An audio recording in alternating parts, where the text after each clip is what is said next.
Hi, I'm Ms. Roz. Today we are going to be making brownies. I am using a recipe called Brooke's Best Bombshell Brownies, found on all recipes. You can find the link in the assignment. Let's get started. It tells me that I need to preheat my oven to 350 degrees, so I'm going to preheat that. And then I'm going to lightly grease my pan. Right now, the recipe that I'm going to go over is going to be half the recipe, so we're going to actually use an 8x8 square pan for that. However, if you double it or go to the website and use the recipe that's on there, that one calls for a 9x13 pan. It's just a matter of how much brownies you want to make. I don't need to make a 9x13 pan worth of brownies, so I'm just going to make the 8x8, okay?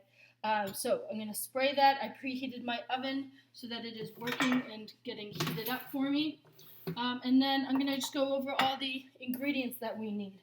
Right? So it tells me that I need a half a cup of butter melted. Right? A half a cup of butter is also equal to 8 tablespoons or 1 stick of butter. So I melted my butter. And then I also need 1.5 cups of some sugar. So here is my 1.5 cups of sugar. I need a half a tablespoon of vanilla and 2 eggs, right? So I actually broke up my eggs and added the vanilla into my eggs. A half a tablespoon is also equal to 1.5 teaspoons, right? There are 3 teaspoons for every tablespoon, so that means that there are 1.5 teaspoons for a half a tablespoon, right? I also need about 3/4 cups of some flour, and then I also need a half a cup of some cocoa powder. I need a little salt, so a half a teaspoon of some salt, and then a half a cup of some chocolate chip morsels. Okay, so I preheated my oven and I sprayed my pan, and so now I'm going to start combining some of my ingredients. Right. The first thing it tells me to do is to mix my melted butter, sugar, and vanilla in a large bowl. All right, so let's look at my bowl here. So I have this, and then I have my melted butter first. Right, and then my sugar and my vanilla. Right, I added my vanilla into my egg, so I'll just wait to add the vanilla, which is fine. Right, so I'm just scraping out all of my butter from there, and then I'm going to add my sugar. Right, I want to be able to dissolve all that sugar into the butter, so I'm going to use my wire whisk, and then I'm going to whisk this all together.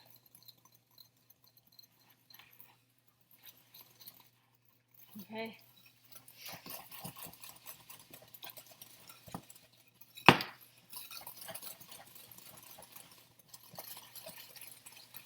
Alright, so we are essentially creaming it, except for this time the butter is melted, so it's a little much softer than what we were used to when we creamed it when it was a solid. Right, and then it tells me that I can add my eggs. Right, it tells me to add one at a time, so I'm just going to pour it until one yolk comes out. Right, and that's 1 egg. Right, and then I'm going to mix this in, right, making sure that it combines really nicely and smoothly. Get all those extra ingredients from the sides. Right, like I said, we're hoping to dissolve a lot of that sugar, so you want to make sure this is nice and smooth. Right, and then I have to add that other egg, so add the remainder of my egg and vanilla, and mix again.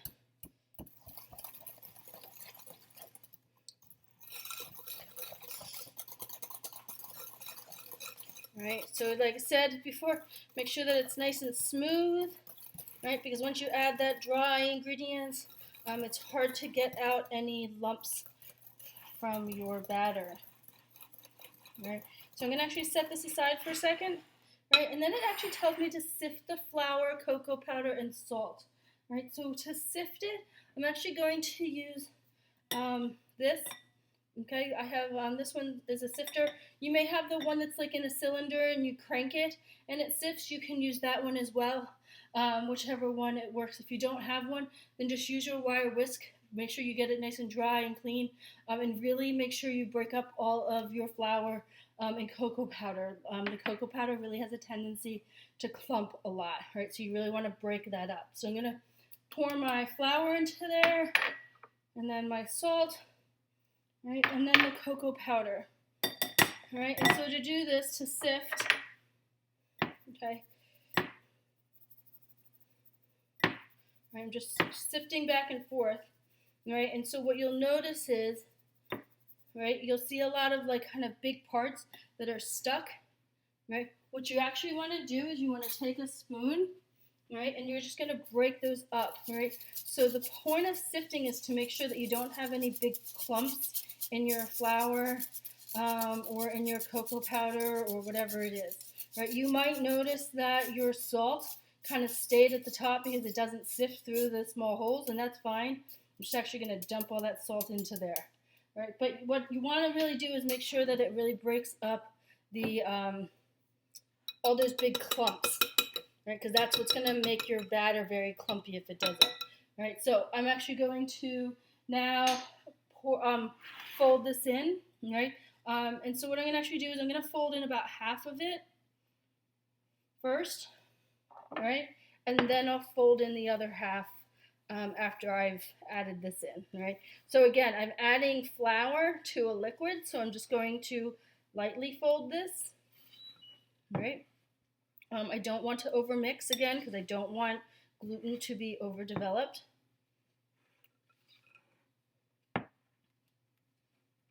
Okay, and once this starts to come together, then I can add the rest of it. Right, it's going to be nice and thick. All right, so let's add the remainder of my flour and my cocoa powder.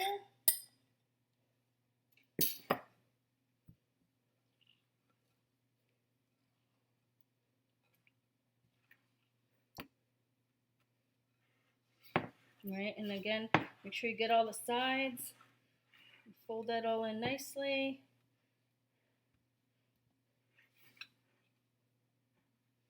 Okay, so I'm just going to fold until all that dry bits are no longer dry, right? Your batter should be nice and thick.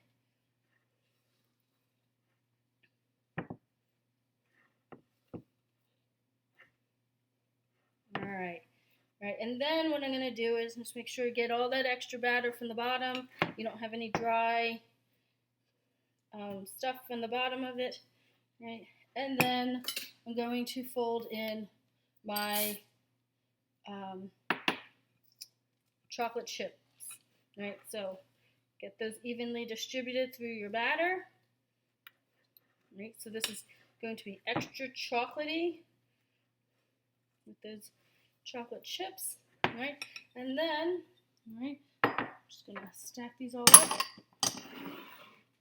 right? And then I'm going to grab my pan again, right? My square pan should have been nice and greased, right?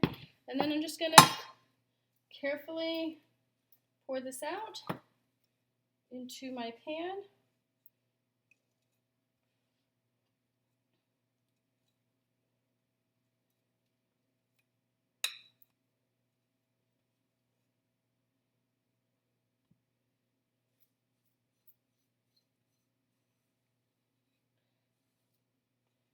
All right. Right, and then I'm just going to use my rubber scraper and I'm just going to smooth this out so it's nice and flat.